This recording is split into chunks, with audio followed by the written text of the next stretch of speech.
This is one of the first sculpture books that I really used, because I think I did portraits like heads or busts to start off with. It's by Bruno Lucchese, Italian artist, classically trained,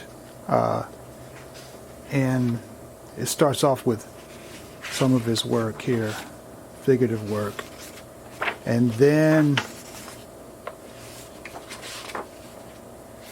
that's actually Sir Walter Raleigh. I think that's here in Raleigh. Anyway, it goes into materials first of all, of course, and what he works with is wet, clay, ceramics, which I don't like. It's fussy to maintain wet, but this book is basically like, a tutorial where he's showing all the stages from start to finish, and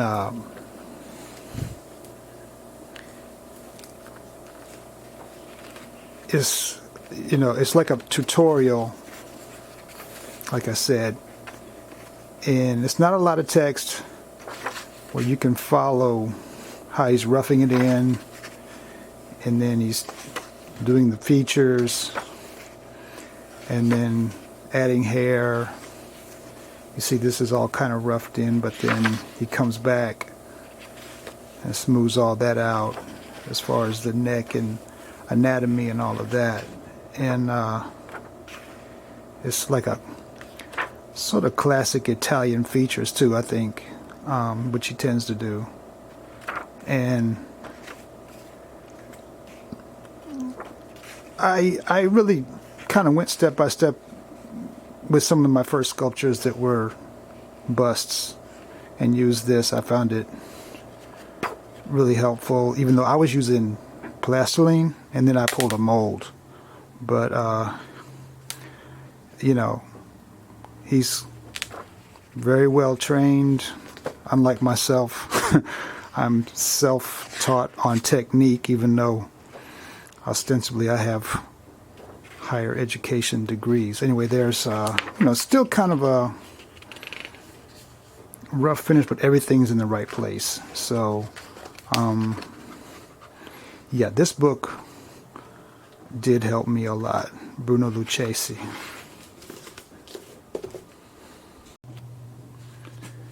This is another Bruno Lucchese book. It's The Whole Figure, which I got later. This is a little bit different because it's kind of, at the beginning it shows off, his work, which, like I said, he does ceramic clay, like, I guess, terracotta. And to me, that's, there's always a chance it's going to blow up in the kiln and crack or whatever. So, and that's some of his examples of his figurative work. And there's a relief. But then, but then it's like, this is sort of like, this is not the way you would do a sculpture, because what he's doing, he's building this anatomically from the inside out. It's how you start off with the armature and, that part. But then he's building the skeleton first, and just totally building the skeleton out of clay. Look at all, all the ribs, all the teeth, every bone. Then he's putting the muscles as they appear on top of the skeleton in clay. Every muscle delineated, and showing the anatomy and how it attaches to the bones, and working it all the way out, very detailed, fitting it into the bones, and then showing the anatomy once the musculature is finished. And then he eventually, here's all the close-ups. And that was the male figure. This is a female. He does the same thing. And then it does show him, then he puts the skin over on top of it, you know. So on top of all of that anatomy that he built up from, and then there's the figure with the skin on it, and the hair, the details, and, you know, it looks very much like the same model, or archetype, or whatever the one on the head and face was. And that was like, not really a tutorial so much, because it was like, I don't think you would build a sculpture unless you were trying to show the anatomy. But it's a good reference book. Like if you're working on something and you need to see how the muscles fit together, it's like a combination sculpture and anatomy how-to book. This is one I just bought, but I have read it all the way through.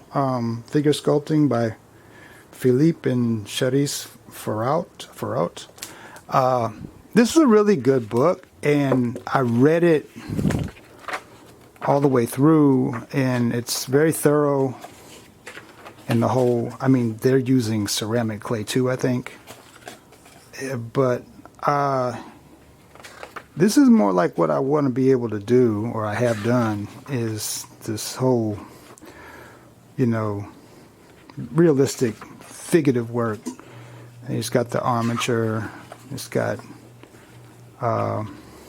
proportions, it's got same thing like with the whole, kind of like the Bruno Lucchese book with the anatomy here sculpted. And it's got section by section, and got procedure and how to build and roughing in, and then, you know, showing how things line up, and then the, you know, muscles, fat pads, how they. It's very thorough in, you know, these planes, and showing the process. Head and neck, different positions, how the muscles, and you know, here they are, you know, I won't say roughed out, but you know, the planes are very evident and then smoothed over, and some good expressions here.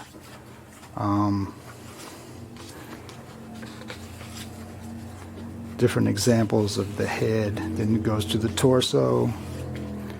Then it goes to, this is another one, sort of like, once again, but like the Lucchese book, where they've sculpted the anatomy and showing you. Then it's like the basic build up, you know, like mannequin type thing, and then adding on, instead of doing the whole anatomy, but different examples, and arm and shoulder, showing the anatomy. So this book, even though I read all the way through it, it's like probably something that I would go back to while I'm working on something, you know, like a certain section, because it's just got so much information on landmarks, you know, like where stuff is supposed to be in relation to something else, that, you know, you're looking at it, but you don't always remember, you know, what the placement is. You know, like, it's good to have these kind of reminders, and then this basic breakdown of anatomy, and how the wrinkles go, and this is one that's like probably the best I've seen on, you know, how to sculpt the human figure. And it's, you know, breaking the planes down on the foot. I mean, I can just see where if I'm working on something and then you get a little, you know, something looks a little off or whatever, you can just pull this out and it'll get you, I think it'll get you right where you need to be.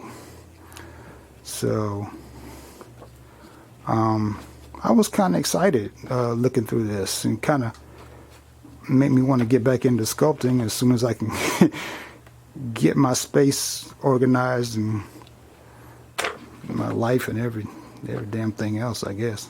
But anyway, yeah, this is a great book. So I would definitely recommend you get that if you want to sculpt realistically a human figure. This is a book I checked out of the library. You can see here, obviously, it's called Pop Sculpture by Tim Bruckner, Zach Day, and Ruben Procopio. And the reason I checked it out, I was just thinking, like, is there a way to make money doing art, of course? And this is like a commercial type of sculpture, which is fantasy oriented mostly. Collectibles. This is also covers stuff like you know, like, I guess you call them toys that move, action figures, I guess you would say. And anyway, it goes into all the specifics. It's very technical, but yes, it has really great illustrations and pictures of finished works in progress. Tells you about tools, tells you about materials. It's very thorough about the whole process, and it does follow, like this particular one, which is on the cover. It kind of follows this one throughout the book, start to finish, the whole process of what they do. It looks to me like is they start off and do like a fairly rough one in modeling clay, and then they take a mold of it and cast it in there's I guess those are different pieces that they have taken the clay and then cast it in wax, and then they do the finished detailing in wax. And it's very complicated how they put the pieces together, paint them, and this is all for production processes. Like they've got little keyed pieces that you've got to put together, and it's very technical. I mean, I don't see myself doing this, and it's very specific to, you know, these are comic book characters, fantasy characters, and of course finally they cast in resin, which I think is toxic. It's nasty. I'm not going to do that, but it is kind of inspiring to see someone doing. See, there's an action figure, you know, it's got the joints. It shows how to do all these joints and stuff too, like to make it movable, and yeah, articulation, I guess that's what I was trying to say. And it shows how to do that. And I don't know, I think maybe I would want to do something on a smaller scale that I could sell, you know, a run of. If anybody was interested, it would have to be something. I don't want to do anything like, you know, licensed stuff or anything like that. I don't want to work for anybody. But I mean, this is very good, fine, refined work, and it's just kind of nice to know that people can make a living. See, here it is. They're doing the painting, the final piece, which I do a lot, you know, almost all my sculpture in color also. So that's kind of good to see how people do it. And you know, here there's a chrome effect, that there's how to paint that, and then of course these are all, like, I think these are licensed characters or mythological characters, that they're all collectibles. Shows you how to photograph your work. So you know, it was if you're interested in, or just curious about the whole business of it, that's the cover piece that I think that's the final wax piece that they do before they cut it up into the mold or whatever. But it's worth looking at if you're considering some kind of commercial sculpture, or you just like the process, or you just want to be inspired by, you know, some really good type of sculpture. So that was an interesting read. I thought I would round out this video by showing some of my sculptures, my actual sculptures that and show what I learned from some of these books. Some of them I hadn't read before. This is a bust I did in undergrad. I used photo reference, but the model, she also sat for me for many hours. Thanks, Candace. And it was done originally in plastiline or modeling clay. Then I pulled a mold and cast it in plaster, and then I painted it. It's a muted full color, I guess. It's not totally full color because all the colors are kind of related to each other. Let's see if I can zoom in on this a little bit and show. I remember doing a lot of chase on, especially on the hair, and having to almost like resculpt it with the hand tools. So, but I think I did a pretty good job proportionally. I got a good likeness, a successful portrait bust. So, but you know, if I do another one, hopefully it will be a lot better, and hopefully also I'll have someone posing from life like Candace did for me. This is a sculpture I did in grad school. It's supposed to represent let's just say a water spirit. It was all photo referenced. I took pictures of the model from a whole bunch of different angles and try to work it that way. I found out since you don't need all those angles, you really only need 4, but I did it in Super Sculpting. So it was modeled and baked in the oven and then painted. So let's see. Get a profile.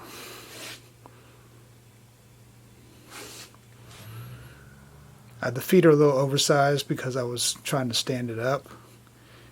And of course I didn't sculpt these little earrings. They're just something I bought and glued on with glue gun. There's a back of it.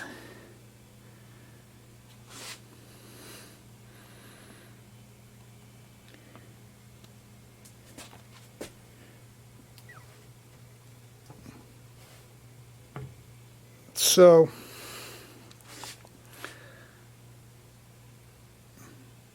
I think I will try to do something in this vein again. Probably not in Sculpey. I think I'll probably do modeling clay, which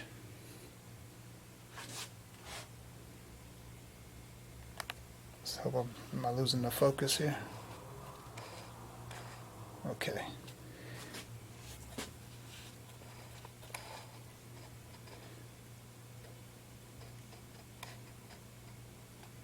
So that's that one. This one is also photo referenced for the figure. She had a regular guitar. This is something I made to try to make it look like it was it's like a cigar box guitar. So I had sort of crafted that. And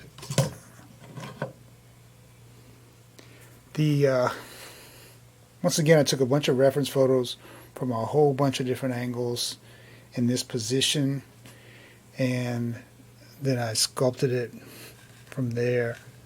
Then I added actual bird's wing. Well, I sculpted it in modeling clay, and then I took a mold. As I recall, it was a 21-piece mold, because the position is a little bit complicated. And then I cast it in this sort of it's not really paper mache, it's 100% rag wood, no, not wood, 100% rag cotton pulp. And then I used it with PVC glue and plaster. And I put the pieces in the mold and put the whole thing together. And then I painted it and put different glaze on, like a matte glaze on the skin, and then like more of a gloss on the hair. So this was supposed to be a whole series, but I haven't really resumed it. So hopefully when I get my studio back together and I get back in the groove of things, I will do more of these.